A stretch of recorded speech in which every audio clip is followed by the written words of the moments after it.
Everyone has a story.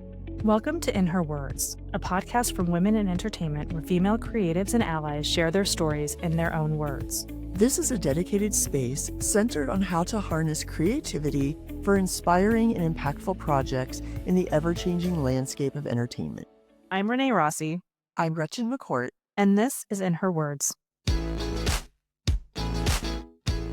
Today, I'm thrilled to share an interview with Adriana Trigiani, the New York Times bestselling author and master storyteller.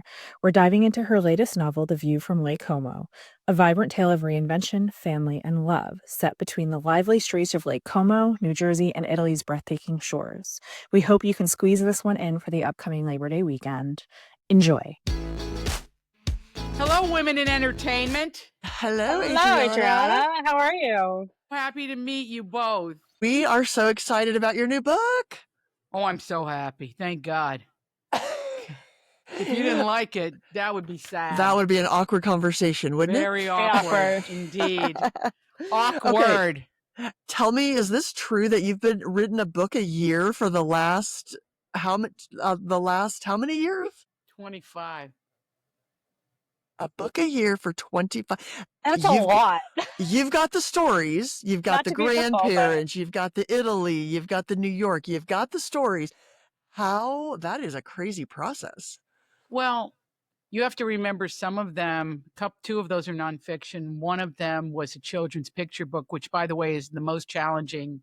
I would think so, yes. And I did a series of YA, which are two of them, and the rest are full, standalones. Novels. Yeah. That is a lot of writing. So let's dig in. We're talking about The View from Lake Como, your newest book, but our listeners, Como. When everybody I say Cuomo, says Lake Como because of Governor Cuomo. I was going to say, we don't want to. Of The View from Lake Como. I never talk politics. No. We're editing that. The View from Lake Como is her new book. Como, there you go, Gretchen. There you go. But tell us about your process. Tell our readers about your process. Are you a start from the beginning, go to the end, start from the end? Do you write hours a day, pages a day? Do you have a process at all? Yeah, I have a process. It's a 7-day-a-week job. Not easy. It's a life commitment, and it doesn't just affect me, it's my family, It's but I've been around enough people who reach a certain point in life and woulda, coulda, shoulda. And I don't know, I had a brain scan, but you don't know how long that's going to hold up. And so I work my Italian American ass off. Can I say ass on this yes, you can. Entertainment podcast? Yes, you can. And so if you want to know my process, it's first of all, I have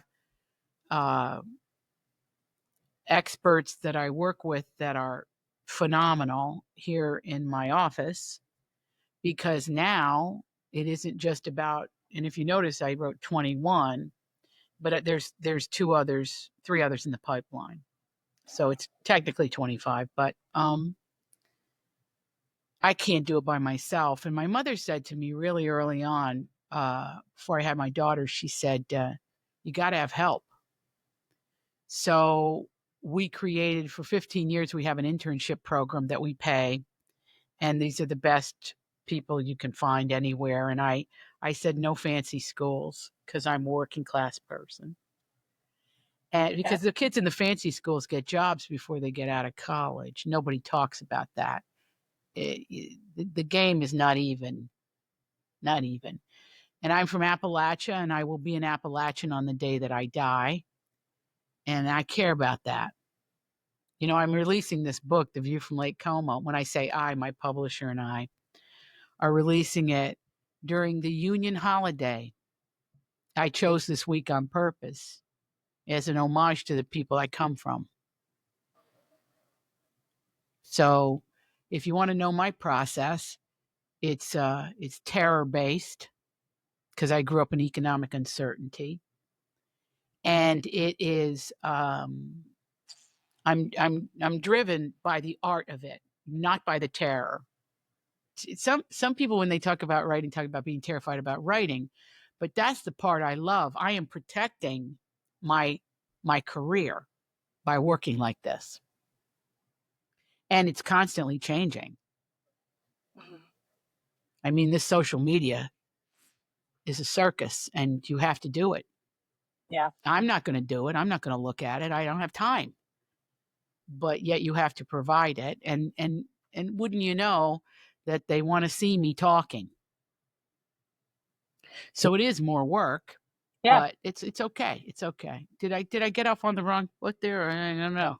No, that's No, great. not at all. It's like, it's an interesting, it becomes marketing your project, because it's like a whole new world of social media that people want you on top of it. So it's not just about the book. You put it out, you do things. It's now they want the background. They want to understand what you're doing next. You have a whole fan club that you have to support. It's a lot more trying, and it's a lot more giving of yourself and the energies that you put out there. So 24 city tour, new kind of tour, reinventing the tour. So different. Yeah. And it's, access to you is probably something, when it comes to paramount for a lot of your fans, and to be there for them. And, that's also drives your economic ecosystem, right? So that's right.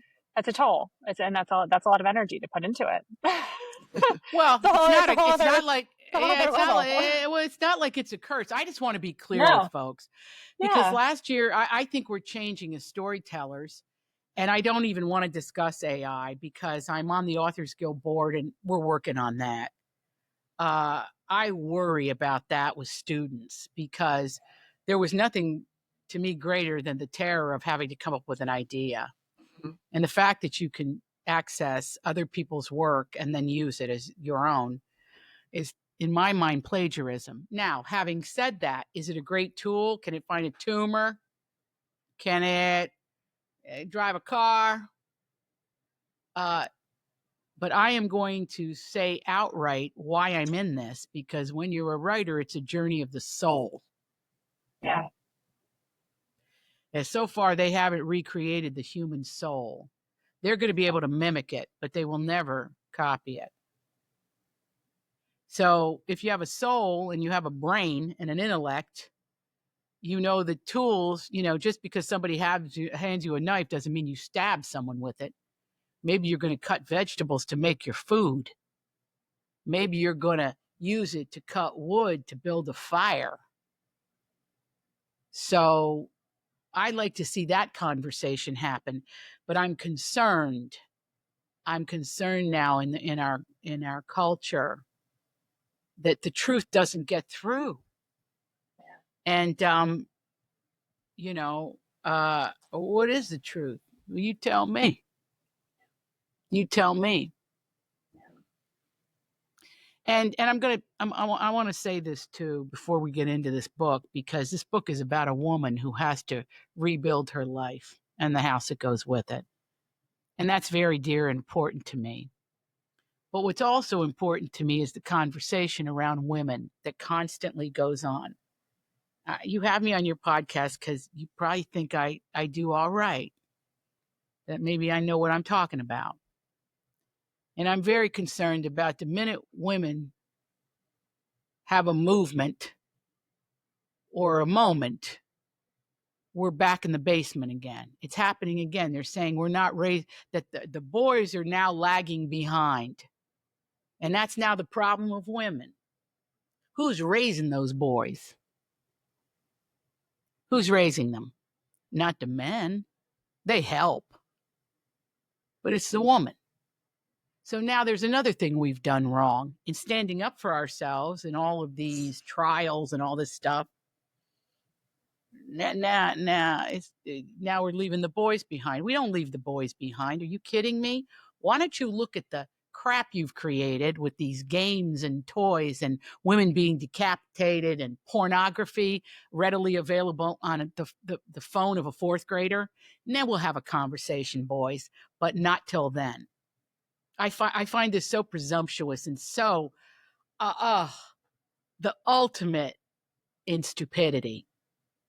And now they're spinning off all these podcasts with these notable people. One guy's a billionaire. He's a very successful, and he's a professor at NYU, and he's this, and he's that, and he doesn't know what he's talking about. Yeah.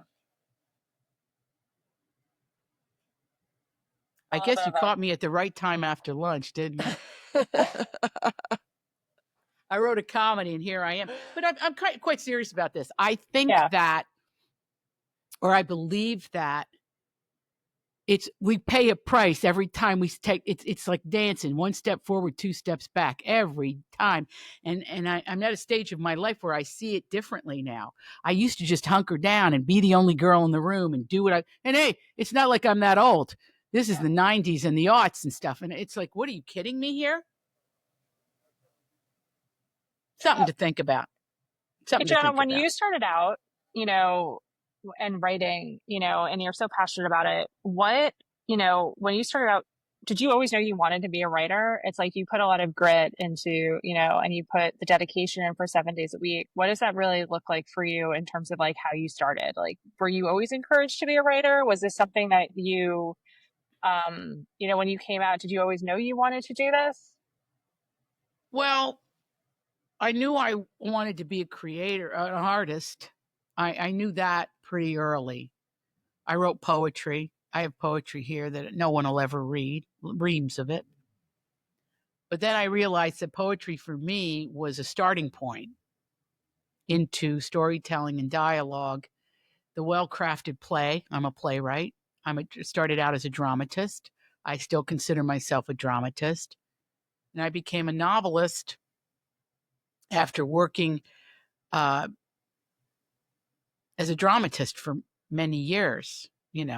What do I want to say? 12, maybe more, if I count college. So when I got into this, I didn't know if I would like it or not. And then I really fell in love with it. I was by myself creating characters. Nobody was telling me what to do. I have a little bit of a problem with that. Although if you worked with me, you would think, oh, you're very easy to get along with, But that's because I'm a middle child and I learned how to do that. But if you give me a choice, well, I write and direct my own movies, don't I? So that tells you something right there. So I guess I like to do the job. Yeah. At the top of the call, you had said something that kind of intrigued me as somebody who, I'd love to write a children's book one day, but you had said that it's kind of like that was super hard for you. And then, YA, it's like in terms of the genres, you obviously have done so much, across your like all of the different types of books that you've written. What was so challenging about that? And talking about a little bit and just giving advice to our audience of creatives around what they should think about as they think about what projects they want to take on.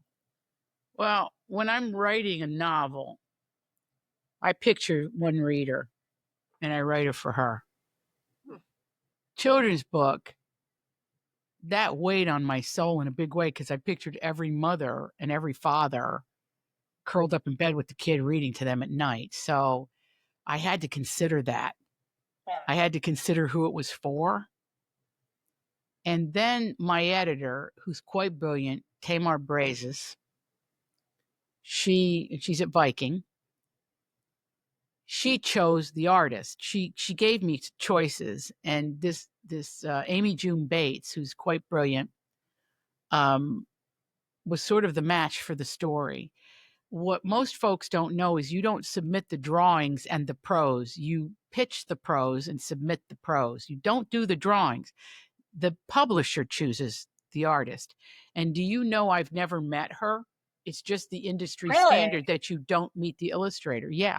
So that was a challenge for me because I wanted to be with Amy. Involved, yeah. Amy June. But when those drawings came and I looked at them, I wept because she captured it perfectly. So you don't know, your prose dictates the tenor and tone of the art.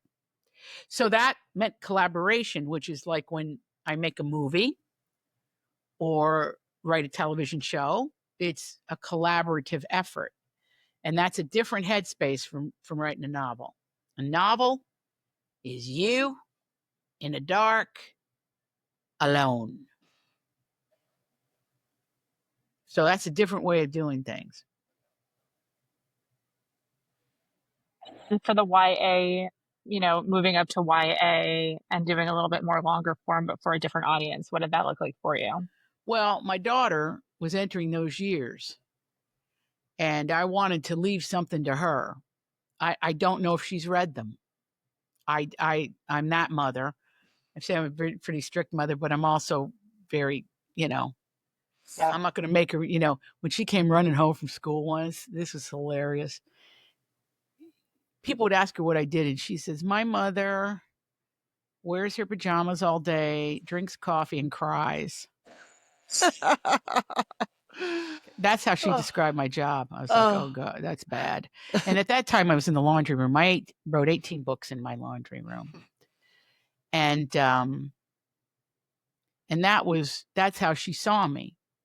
And so when she was in middle school, maybe 10th grade, 9th, 10th grade, she came home and said, Mom, I've read the most amazing World War II historical fiction novel. And I kind of had a moment where I hope she says The Shoemaker's Wife, because she's named for the woman that the character's based on. She said, All the Light You Cannot See by Anthony Durr. And I said, well, go for Anthony. So I think you're going to get the picture here that I'm very humble. Can't help but be. Can't help it. Why the laundry room? Well, we're living in an old house, and my best friend lived on the top 2 floors, and he had a room with a door that closed between the apartments. And he said, take the laundry room. And I did. And he lived here 18, 19 years. And we lived downstairs in the lower 2 floors with the garden. He lived upstairs. But then eventually he moved out, and I got a real proper office. You got a real office. How do you decide? You mentioned that, you have books that are series and books that are individual. How do you decide when you're going to continue on with a character or with a story? Does that happen at the beginning, or as you're finishing that, or as you're working on that first book? Well, when I don't know if you know this, but like if you create one of these, the audience tells you. Mm. And they're still asking me for another Big Stone Gap, which would be the 5th one. Mm-hmm. And the Very Valentine series, they're furious at me because I killed off a character that they loved. One lady wrote me an email. She says, my life is hard enough, but you had to kill him. He was like my favorite character of all time. I was horrified by that. So when you do a series, there's a huge investment in them. I would say for Viola also, because there's a 3rd Viola, but I've rewritten it for 10 years. So sometimes they flow into the marketplace, and sometimes they do not. It just depends. So I think the audience tells you, the reader tells you, and I think With Big Stone Gap, it was a practical thing. See, I didn't know what I was doing. So I wrote the second one to sort of cement it a little bit. Then I needed a 3rd one to really cement it. And then a 4th one to wrap it up. And in between that was a novel, a standalone called Lucia, which was a story I told at parties for 20 years. And I went, that's a novel. And then I wrote that novel. So, which took place in New York in the 1950s. It was the landlords that I lived in their building. I was a playwright kit in it. And I put it in the building I most wanted to live in Greenwich Village, even though I lived in Greenwich Village. So I picked the street that I wanted, and I just would go over there and sit on the curb or on a bench and just paint the scenery into the novel. That sounds how you've talked about writing about places you've lived and your family and your immigrant grandparents, and how do the people close to you feel about the pieces that you take from real life? Do they know it's them? Do you change it enough? Is it collaboration with your family, friends? Gretchen, you're going to love this because it's the biggest question, the lingering, ongoing in every city question. I want to write, but I'm scared of my family. I said, change the hair color. They never think it's them. It's easy. That's it. I make a blonde Renee and she doesn't know it's her. Oh, no. There are clearly, can I tell you, there's clearly a lot of family agita out there because 3.8 million books were self-published last year. So everybody's got a story to tell, and I support that. I think that's fantastic. I think this is the business of the one-hit wonder. You know, a publishing house can survive on one hit, one massive hit for years. So they could publish 200 books and one of them hits, they're golden. See? And it has been that way ever so. Now, I'm not going to change that, but the self-publishing, the people making money off those writers are traditional publishers. Nobody talks about that. And I love my traditional publishers. Don't get me wrong, but they own these self-publishing houses. So just know I'm not going to pay anybody to do that. But it's okay if you do, if you think there's a path in it. Or if you just want to give it to your friends and family. I mean, that's another thing. But I'm rather thrilled about it because I'm on a mission for everybody to write down their life story before they die. I think instead of leaving people pearls and diamonds and houses and cars, and that sounds a little fancy and I don't mean it that way, or, you know, a set of dishes, why don't you leave them what you went through? Yeah, their stories. We lose so many Tale stories. as old as time, the ancestor. Well, first of all, half of stories are lost because half of history hasn't been written because there aren't women in it. To go back to my original theme here this afternoon, so you can't even get started with this. And don't bring up Amelia Earhart. They ran her on the news this morning like she got lost. She doesn't count. Why don't you talk about the women that don't get lost and get the job done? Let's talk about them. But they don't want to do that. I don't know how you ladies feel about it. I'm very curious as your thoughts on this. How all of a sudden, oh, the boys are behind, so you got to pull the girls back. Come on. Why aren't people talking about this? Why do people put up with this? Why? It makes no sense to me. And I came up when we had opportunities. I got in the rooms. So what's that about? I'm not talking about my mother here or my aunts. I'm talking about current group. Yeah, it's continuing. Adriana, you mentioned your publisher and we talked about the publishing houses. What does your team look like? How have you been with your same team a long time? Are you what does, and again, that's one of the questions we get from our young creatives is, self-publishing versus publishing house. Do you stay with the first, your first editor, your first publisher that you start with? What does your team look like? Well, if you talk to older successful writers who have only been published in one place, good for him. Hallelujah. But if you're someplace and your editor leaves and you're stranded, you have to come up with another plan. So the first thing I think that the young writer needs is a great agent. Nobody wants to hear that because it's very difficult to get an agent. But if you can convince one person that what you have could be marketed and sold, you're kind of off to the races. Kind of are. But that has to be a rock solid relationship, and I've had that. So the agent is the person that sells you to the marketplace. If you self-publish, you get in business with a group. Sometimes they charge you, and now they're not because they are starting to see dollar signs in the fact that they can sort of represent you to the world in a different way. And I'm not an expert on this, so you have to look it up. Don't believe what I'm saying. But my team, I would say the publisher's a team, and I'm the quarterback. They're the team. And then because I started a Facebook Live during the pandemic to help authors, it morphed into a podcast. Andrea Arillo is my producer. Right? She's been with me for 6 years. And then we have paid interns.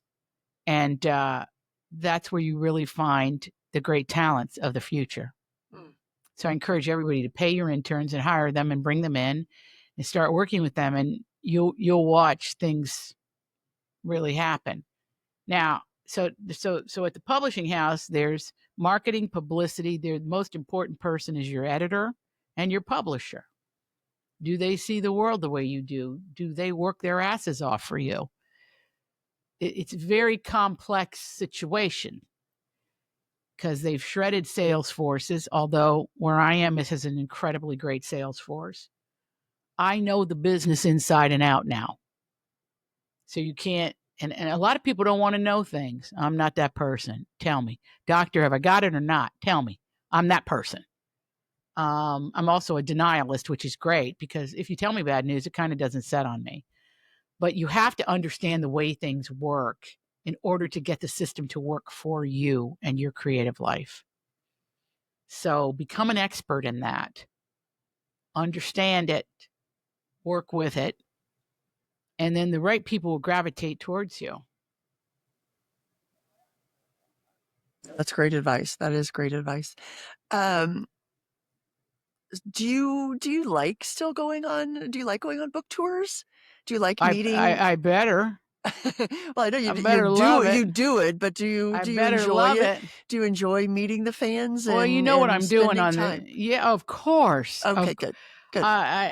It's my mother was a librarian, so it's kind of in me. I love that exchange about books all the time, and I could be in the middle of the street, so we go, "Hey, I read your book," and I go, "Oh, you got to be kidding me! Let me come and paint your house." I mean, I'm a little overly grateful, but maybe I don't think you could be overly grateful. I don't know, but anyway, the book tour, in my mind, needed reinvention, and so I reinvented it. I'm doing 24 cities, and the first 10 cities are a band. My brother Mike, I love a family act, and I thought I've written about families. I'm gonna create a show. So I wrote a show that I'm gonna perform in 10 cities, and but we had to do the hustling. We had to sell the tickets. We had to get the bookstore in there. We had to work with the bookstore. We had to work with whoever's benefiting. East Providence, Rhode Island. It's the East Providence Library Foundation. So all that stuff's really important to me. So when you ask, do I like to tour? It's another job. So you don't just write a book. Now, are there people that just write a book? And yeah, sure, there's a couple. And they don't do any of that? Sure.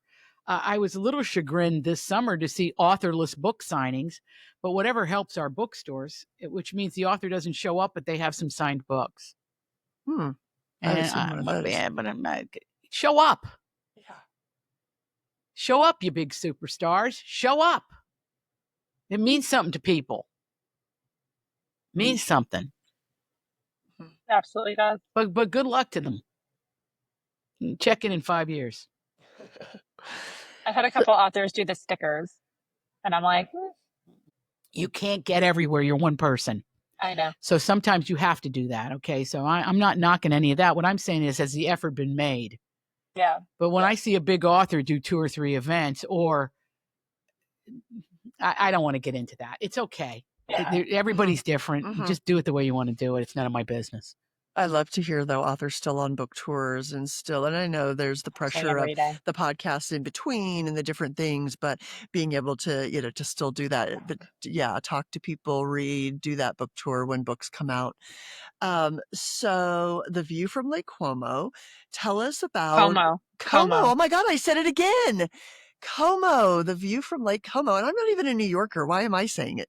I don't know. Como. And I know. By the way, it's an irrelevant name now. So just say Como. Como is much more fun and relevant. Tell us a little bit about why this story and why now. You are famous for your, for your women's stories, for your multi-generational stories. So tell us about why this one right now. Well, I tried something different, which was I took my great-grandmother's story, but instead of setting it in 1918, I set it now, taking the choices that she had and who she was in her family to the degree that I knew them, because obviously I didn't. They were dead. So I didn't know them. But I have letters, and I did my whole historical thing where I piece everything together. And then marble came to me because on my great-grandmother's passport, it says contadina, which means peasant in Italian. And that got me going. So then I went, what do we do? And then my great-grandfather, whom she married, they're Venetian. I'm a quarter Venetian. He did every job that paid the most for the most danger because he had 6 kids. So he was the blaster in the slate quarries in Pennsylvania, and he was a farmer. And he delivered milk during the Depression. She died before the Depression. She died, I think, in 1929 at the age of 42. She was really young. She got pleurisy, which is like the flu. It's like an infection. And she's haunted my dreams for a very long time. When you ask me how long, I don't know, 30 years maybe. But I couldn't put her in a story in the way that satisfied me. And I had written Queen of the Big Time, which is my grandmother, who's her daughter's sort of story. Because my grandmother desperately wanted to go to high school and she went to work in a mill instead. Those are some of the greatest American minds ever. But she was a sharpshooter, that one. She eventually owned her own company. And she made sure my father went to college, which of course changes your life. And made sure and married my mother, who went to college. It's kind of, education's really important, in my view. Anyway, I wanted to write my great-grandmother's story because I felt that she had some big choices to make in her life. So then it started I just lived with it for a long time. And then I pitched it to my editor after The Good Left Undone. And I'm not going to tell you this was easy. I tried to write a very effortless read, but I was challenged along the way. I always think people want me to write about the mafia because I'm Italian. And before everybody takes umbrage at that, I've been in this war, so there's nothing you're going to tell me that, you know. And I knew where they were sort of headed, but I wasn't going to go there. But I do understand small business and the struggle of that and the importance of craftsmanship and dedication and the idea of mastering a craft because it's in my family and I saw it. And I like to think I went into the family business writing books because of that. Because I don't write a sentence once. Sometimes I write it 20 times. And you could open that book right now and say something to me and I go, I'll tell you what I was doing then when I wrote that and how I had to work it. You know, it's always fascinating to me when I hear an author say, oh, I wrote it in coffee shop. Well, good for you, because it reads like you did.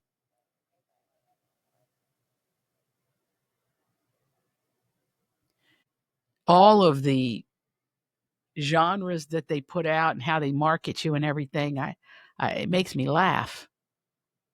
They don't know where to put me. And this summer you can look. Somebody said it was literary. Somebody said it was this, it was that. But I write women. So in that is less than till you read me. Till you read me. And I'm not a person that puts out books I'm ashamed of. I never tried to copy anybody. I just did my thing. And if you liked it, great. And if you didn't, I got the message. So in the process of this, writing these books, I'm illuminated, or the path forward is illuminated for me. I don't always pick it. Did that answer the question? Yeah, I think so. Yep. And yeah. And poor Gretchen, poor Renee. You thought this was going to be a laugh riot. I don't know. I'm glad this is gin. No, it's that's a fitting description for the story. Adriana, we always like to ask, I know we're almost out of time, but what do you what in the spare time, and I know you're getting ready to go on tour, but what do you like to read? What are you watching? And what do do you get into other genres and different things that you're reading and watching? What are you Well, you enjoying? can kind of see what I love by listening to my podcast, because those are the books I go, I want to read that. Now, I don't get everybody that I want, but everybody I have on that podcast I'm interested in. And it could be for a variety of reasons. This week I had Christy Brinkley on, the supermodel. Now, I don't know what I would ever have in common with her, but I read her book because I know her editor, and I loved it. And I said, can she come on? And she did. And we got into it. She was an accidental, reluctant model. She really just wanted to travel the world, and that was her ticket. She had an abusive father and then a resplendent stepfather, Don Brinkley. And there's a lot of soul deep stuff in her book, and we had a ball. Another person who surprised me, and this was during the pandemic, was a book called Green Lights by Matthew McConaughey. Now, Matthew McConaughey, because I'm a director, I'm always interested in him. He's a fine actor. And that's kind of what I knew about him. But then when he ended up to be a brilliant writer, I said, what's going on here? And I've had 3 conversations with him. And because he wrote almost a primer for writing. You must read it if you haven't. And then there's a workbook and another book. And then he and his wife wrote a book, and I had her on, and I really liked her. So that's how I kind of choose people. Like this month, Graydon Carter, because I was an obsessive magazine person. I don't know if you two were. I bet you were. Oh, yes. Okay, Oh, so God, that's you don't know. It's killing me. No, I'm serious. It's killing me. And I'm praying in the afterlife there's magazines again. Because they inspired me my whole life. There was nothing better than getting on a flight somewhere, going and picking up like stack of magazines. That's me. That was me too. And now it's like, I miss magazines. I say it all the time. Well, great. Now, so then read Graydon Carter. Carter's book. Yep. We were just talking about it this morning. Then I'm also love to eat. So I read Keith McNally's book, not thinking I thought it would be more about food. It wasn't about food. Not at all. So he's had a stroke. So his speech is compromised except early in the morning. I said, I'll get up early for you. And he did. And he was on the podcast with his editor, the great Amy Bell at Simon & Schuster at Gallery Books. So we did 2 people there. So you see, I just do what I want. Nobody's telling me. And then we have sponsors. We have sponsors. It's fun. But then there's Billy Collins, the poet, Father James Martin, in spirituality. I mean, I could keep going. Peter Wolf from the Jay Giles Band. Peter Frampton. I mentioned 2 Peters there in a row. I don't mean to do that. But, here's the conclusion I've come to having that podcast. You're never worse for having read a book. Never.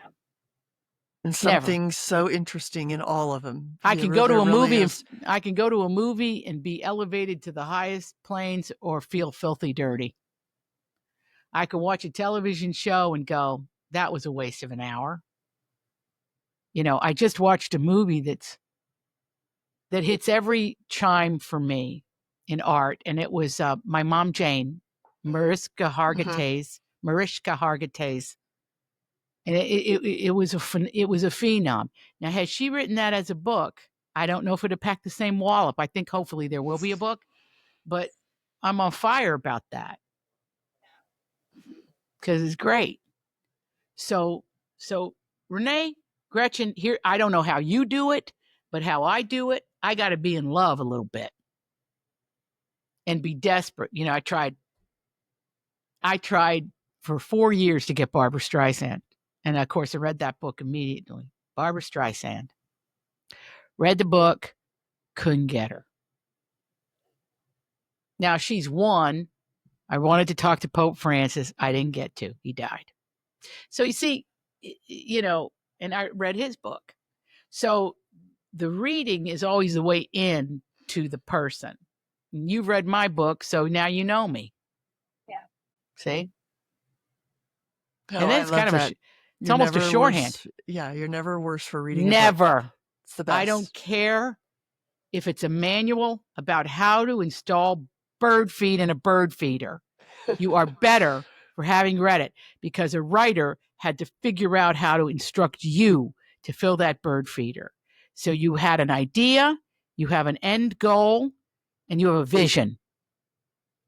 You're never worse for having read a book, and that's from my mom. That's our takeaway from the time. Well, Adriana, thank you so much it was so nice to meet you. And you're right, this is not what we thought it was going to be, but what a great conversation. Discussion. Now tell me about women in entertainment. What does that mean? Are you directors, writers? What do you do? Ironically, neither. I'm a publicist, actually. Fun. I have a PR boutique company. I do corp comm for clients that run the gamut. So everything from like SaaS to aerospace to AI to Hollywood. So well, get me your info, please, because maybe I can help. Gretchen, how about 100%. You?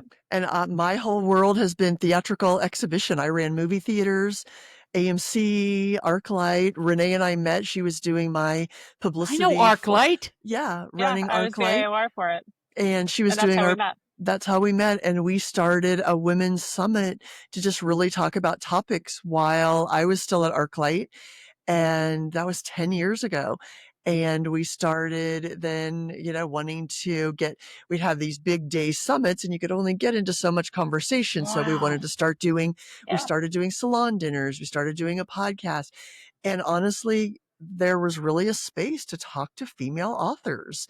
And like you said, I mean, you can only get to 24 cities or 10 cities. That's a huge commitment. No, you'll get them for me. Yeah. How do we get more conversations out there with female authors? And really this kind of niche of our podcast has become our favorite. We're both avid readers. And so talking to female authors has really kind of become our little favorite.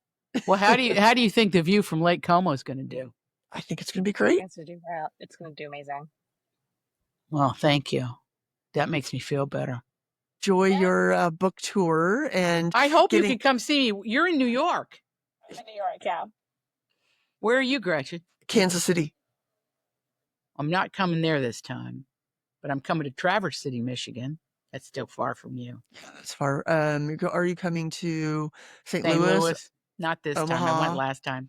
Oklahoma City. I went to all of those before. Yeah. Well, you have to come on your next one. On my next one, I promise I will. Yeah. Where are you in New York City? Greenwich Village. Okay. Greenwich Village, in the area nobody wanted to live in, and now everybody wanted to live over here. That's just life. Yep. That's just the way it goes. It's just great. You are both a delight. Feel like I should say something funny to let you go. You're never worse for reading a book is our, I love it. That is You're the takeaway. never worse for having read a book. Nope. No way. Yeah, well, thank you, Adriana. It was so nice meeting you. So nice to meet you. Thank you all. I love you both, and I'll see you soon. Have a great rest of your day. Thank you. Thank you for listening to In Her Words. We hope you'll join us at womeninentertainment.com and go to our Substack for extended interviews and behind-the-scenes access.